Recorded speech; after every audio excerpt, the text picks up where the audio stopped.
do is we're going to need to actually get an IK solver only solamente, like my Spanish, on the IK arm here.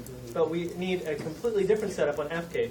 So we're going to use the outliner to isolate what it is we're working on. We don't really need to worry about this particular bit just yet. But what we are going to need to do is change our solver from what is default to the one we need. By default, it goes to a single chain solver. A single chain solver is great if you want to set up pseudo FK or have something that doesn't need to aim at something else. Because with that, screw it, I'll just show you. Okay, so single chain solver is default. This ball with 3 red sticks in it on your animation shelf is your IK handle tool. If you double click it, you'll get the tool settings. This is what it defaults to, single chain solver. Okay, so here's how I'm going to apply it in the outliner. I'm going to control click shoulder, and I'm going to control click, in this case I'm going to control click wrist, just to show you why this solver is not a good idea. Then I'm going to move this. Okay, so first things first. In neither the rotation plane solver or the single chain solver do we want to draw from the shoulder to the wrist. Okay? In neither case. We don't want either one to go from shoulder to wrist. The reason for that is because what you'll wind up with is, instead of an arm, you'll wind up with a spider leg. Okay? There is a trick to it. So this is a single chain solver. I'm going to turn off polys for a second here. And I just want to point out to you that where it starts from is the shoulder, and where it ends at the wrist. All it looks like is this little green stick with a handle over here that you can grab. If you want to twist the direction of things by rotating it, it'll turn. Okay? If it exhibits this behavior, you just applied the wrong one. So undo your way out of it. Let's get our outliner back, and let's apply the right one. So I'm going to double click the IK handle tool, and I'm going to change it from single chain solver to rotate plane solver. And that's the one we're going to be using for the rest of the class. So just make sure it's on a rotate plane solver. If you're on 2013, it's going to be called an RP solver, which just stands for rotation plane. Okay, so once again, I'm going to click the IKL shoulder, and I'm going to control click the IKL forearm. Essentially, we're just leaving elbow in the middle. So I'm going to control click L forearm. And what we should see now, if we chose the right solver, is this little halo-looking guy and a white pizza pie. Okay? And that'll be at the shoulder. If you see that, you got the right one. Okay? Next thing we need to fix on this is, well, first things first. Let's rename this. So the effector 1 is a part of this IK solver. It's one that we don't work with hands-on, but it's one that's necessary to that system. So just so I don't get confused between my various IK solvers, I'm going to rename it. Because what's going to happen if we avoid that is when you start doing your other arms and your other legs, you'll soon wind up in your hierarchy, even though hierarchically it'll somewhat make sense, but you'll wind up with effector 1, effector 2, effector 3, effector 4, which could confuse you if you ever did need to use them. So I know I've battered you guys down with it a bit before, but yeah, rename everything that could be vague. Okay? So effector 1, I'm going to call L arm IK effector. Now I have no confusion as to what that effector is for. So I'm also going to just copy L underscore arm because I'm lazy to type. And I'll go to IK handle 1, which is our IK handle, double click, take off the 1, and call it L underscore arm IK handle. All right. So that's good to go. Once it's named, we need to fix where this handle shows up. Because right now, this is our elbow, this is our forearm, and that's where our handle's showing up. Not really working out. Okay? What we want is we want our handle to be at the wrist. So the one that you can move is not the one you want to have selected for this next bit. You're actually going to want to select the effector. And if you've selected the right one, when you try to move it, it's going to do nothing. And when you look and translate, it's going to be yellow because it's tied in to something else. It's got a dynamic relationship. Okay? So select the IK effector, and you're going to hit Insert to go into pivot mode on that effector. Now you'll notice when I move this effector around, it also moves where that handle's going to go. So I'm going to hold down V to turn on point snapping, and I'm going to snap it to the wrist, release V, and hit Insert to complete that, that whole process. Now my IK handle is right at my wrist. And if I was to, say, go back in X here, you'll notice my arm stays perfectly straight and it doesn't do its spidery business. So mission accomplished on that. Okay. Last thing our IK setup needs to function is it needs a pole vector constraint applied to it with a pole vector controller.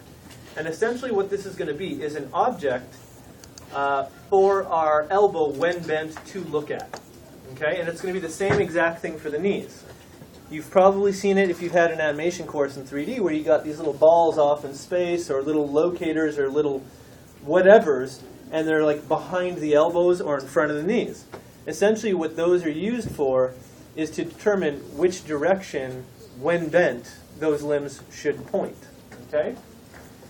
Because unlike, just to illustrate this, unlike that single chain solver, if I have a bend in this arm, I hit E and I rotate, notice it doesn't move. It doesn't really know what to do. That's where this pizza pie and that business comes in handy. So I'm going to bring up my handy dandy script KK controllers. Kabam. I'm going to select this elbow, any elbow, doesn't matter. I'm going to choose this little star looking one. And I'm going to move it back. Right about there. Okay. Now, when I create a controller, it's going to align the group with what you have selected. So in this case, because there's a slight bend here, you'll notice there's a 2-degree rotation here. And that's because that group was aligned with that elbow. Okay? Also notice that this group we have selected is actually the parent of the curve we're going to be using, kind of like we made last week. Group, curve. This script does it automatically. So I can, yep. When you, to make that thing, sorry, I was like typing when you did that. You just click on one of the controllers? I'll do it again. It's okay. So I just selected the N elbow joint. We can't see which one because it's the base one, and there's 2 others there. So it looks like nothing's selected, but you can see it is, right? Okay. Oh, sorry. It's okay. So I'm going to just click on one of these. Kabam. I think I accidentally clicked it twice. There we go. And it's going to immediately have a group selected. Now, I'm going to go to my top view to illustrate this point. It's aligned with that joint. Okay? This can be great or this can be horrible. For the most part, with the way we're going to be using this is great news. So I'll just move this straight back in one direction. If you have built your arms the way I told you to, it means that when you move it straight back, it should be planar flat with the view, just like the way you built your arms, right? Yes, that's right. I know. So that said, it doesn't look like it perfectly is, which is a little bit disturbing. It's essentially 9/1000ths of a unit off. Let's see what happens if I zero that. Yeah, I didn't really notice that. Oh, that was X. Okay. Yeah, so Y, it's perfectly flat, so cool stuff. All right, so I'm going to rename this. I'm going to rename the group, and I'm going to rename the controller. Now, I don't know if you guys remember, but what I usually call these groups that we use for controllers is, I call them the same thing as a controller, except instead of underscore CTRL, control, I like to call them underscore ORI. The reason I do that is because that's how we use these groups for the most part, in all FK setups and in all zeroing out controller setups. We use them to take in orientations so that our controllers don't have to. So that we can zero out the transforms of our controllers and they will always default back to where they go. And that's why these groups, although a little bit redundant in some cases, for example this case, where I could simply have the controller and have the transforms frozen, that would work fine that way. But it also works fine this way. It's, I guess, a matter of choice and cleanliness. The reason I'm going to leave it this way this time is because, well, you're going to be doing this time and again. So let's get in the habit of it now. So I'm going to call this, and if it doesn't work, screw it, we'll take it off because it doesn't matter. Should work just fine though. larm underscore PV underscore ORI. I'm going to go back. I'm going to copy that part of the name. I'm going to duplicate, I'm going to rename this. I'm going to call it control. So now, if I look at my outliner, once again, not lost. Cool stuff. Now this controller is going to be what we tell this elbow to point at. So I'm going to select the controller. And then I'm going to shift select the handle. Now, even though I have joints in my bounding box here, it will default to that handle. It kind of takes selection superiority when you do this. So good stuff. I'm going to go over to constraints, all of which I covered last week, FYI, and all of which are explained in the help menu in Maya, FYI, for those of you who weren't here. And I'm going to choose pole vector.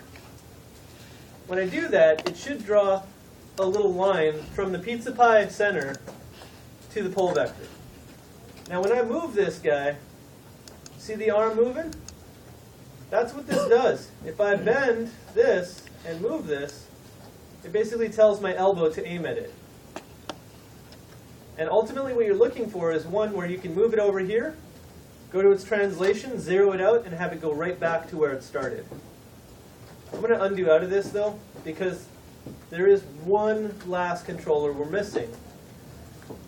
We're missing it for this. We don't want to have to select the IK handle when we move this. We want to select more of an intermediary, a controller. And that controller is not just going to control how this arm bends. It's also going to control how the wrist moves.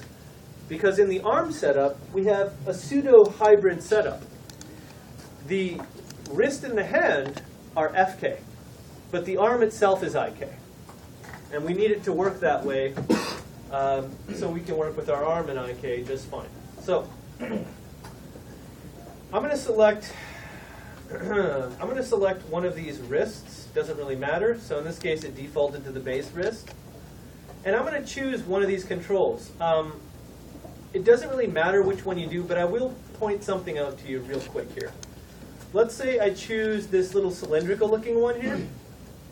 Notice the cylinder is not only in the wrong orientation, it's also at the base of it. If I choose something like this, I'm going to have to go into the component mode and fix it. Not very fun. But just for the sake of being thorough, I'm going to expand my menu up here so you guys can see everything. And I'm going to switch into component mode. I'm going to highlight all those CVs, hit W, highlight my Y movement, translation, point snap it to the handle, hit E, turn on discrete rotate,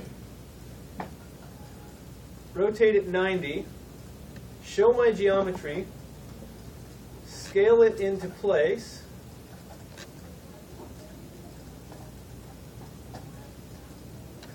make sure transforms are frozen.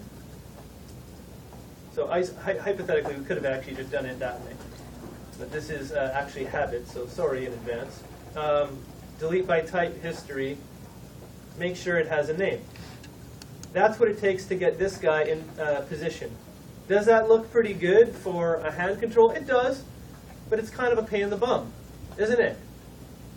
So instead of using that one, which is a little bit more of a common setup, other ones that people use are this plus sign because they like it, but it's going to be the same thing. You're ultimately going to have to go in, reorient it, freeze transforms. See, this time I'm just doing it with the object mode, froze transforms. So you can do it that way. I'm just used to doing it the other way, so sorry in advance. And this will work too, because now it's still zeroed out, and the group is taking all the values of that hand. So that's fine. It's oriented with the direction of the wrist, so cool, cool, cool.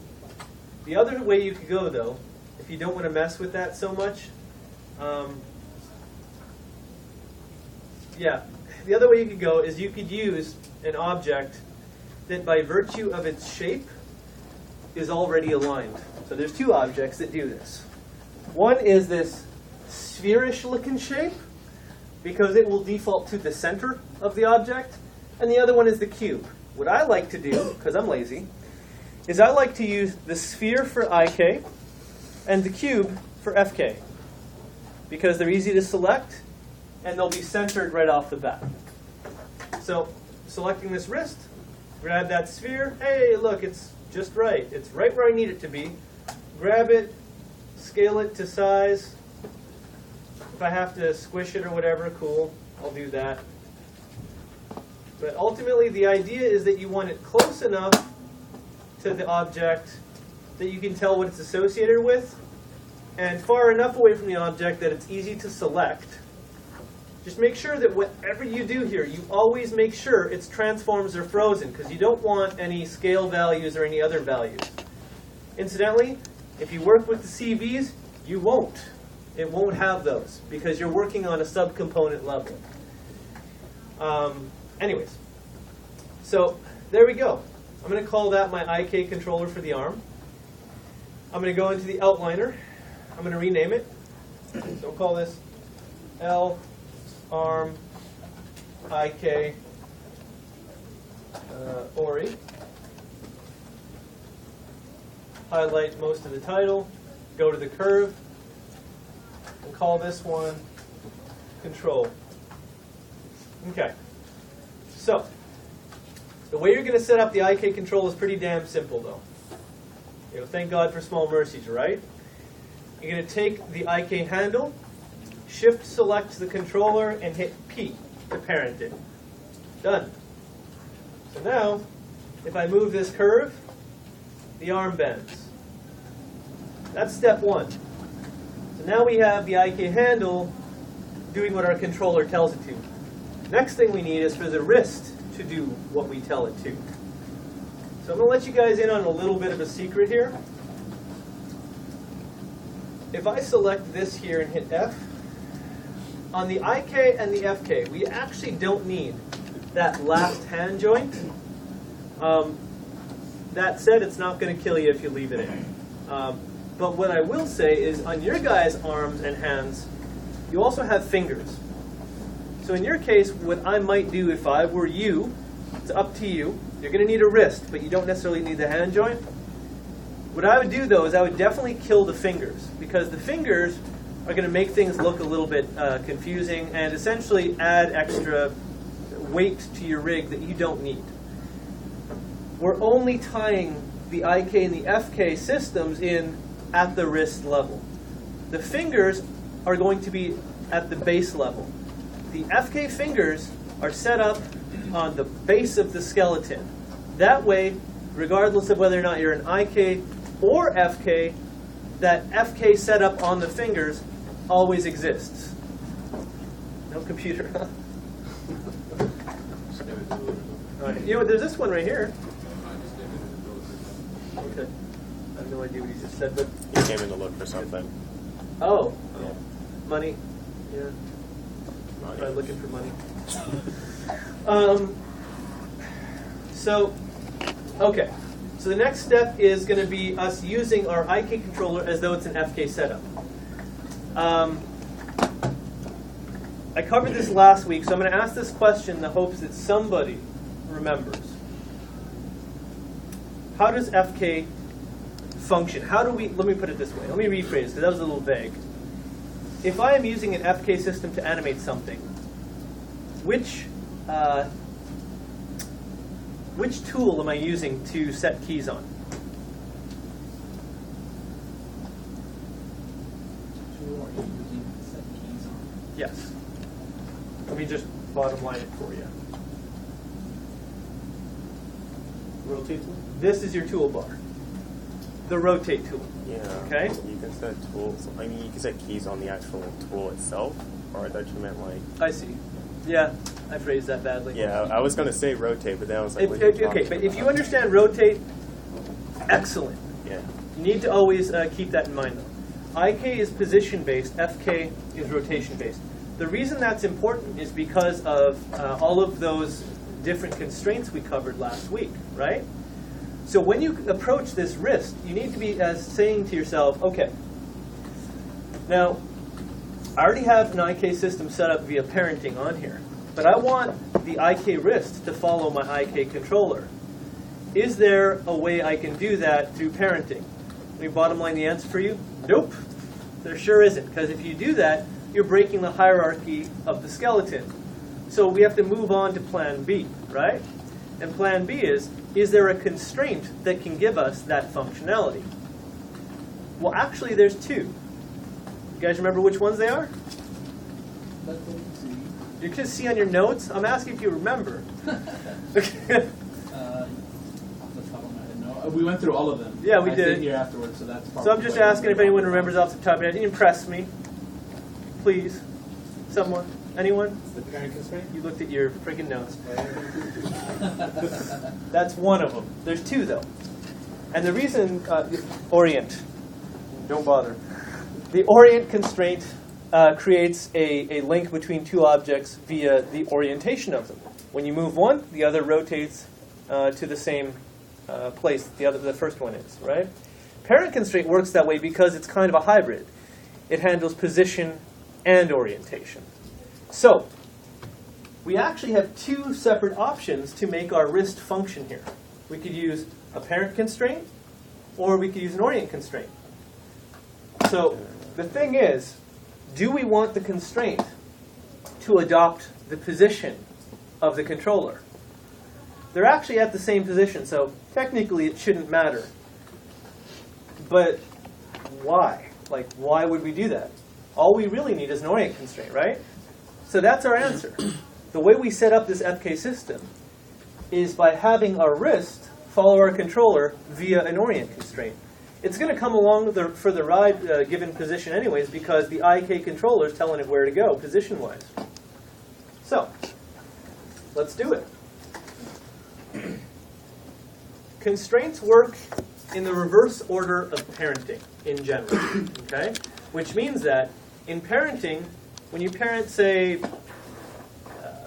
let's say it was my coffee cup to my keys. If I'm parenting my coffee cup to my keys because I want my coffee cup to follow my keys, I'm going to select coffee cup and then shift select keys and hit P, right? Child to parent. Constraints work in the exact reverse order. It goes parent, then child. And the reason that's significant is because it's very easy to get confused when you use a parent constraint, right? There's a parent constraint and there's parenting. They work in the exact reverse order. If you can simply remember how to parent something, you can keep in mind reverse order for all constraints, okay? So in this case, since we want our wrist to follow our controller, we're going to select the controller curve first, and then in my hierarchy here, I'm going to control-click the wrist, and I'm going to go to Constrain, Orient, Option Box. Right now, Maintain Offset is turned off, but we're okay with that since everything is lined up how it's supposed to be. And we're going to go Add. Okay. If everything went according to plan, nothing should have changed here.